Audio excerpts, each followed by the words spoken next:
Couples everywhere have had to scrap their wedding dreams because of coronavirus. News 18's Anna Darling talked with local couples about what it was like having to cancel their plans.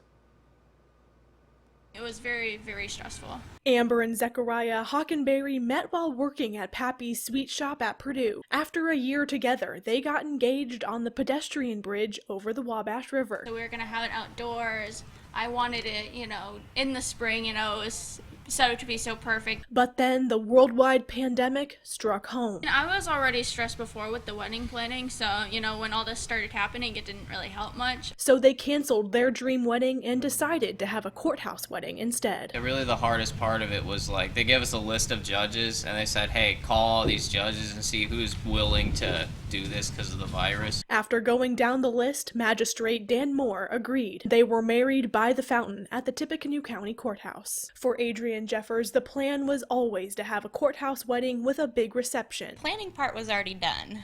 So we had gotten engaged in September. By that point, I already knew how I wanted everything to be. For her, the hardest part was watching all her work go down the drain. I made all of our decorations. She decided to sell them to other brides over Facebook. It was sad, and I was bummed to see some of it go. They were going to have a donut wall instead of a wedding cake. And it said Holy Matrimony on it and everything. Oh, I loved it. It was so pretty. Both couples say they were lucky that they were able to get most of their deposits back. Jeffers says she's heard horror stories from other brides that weren't so lucky. For them not to be able to get their deposits back and things like that, my heart goes out to them because this needs to be their special day. Jeffers and the Hockenberrys say they are waiting to see how things go before replanning their special days. Anna Darling, News 18.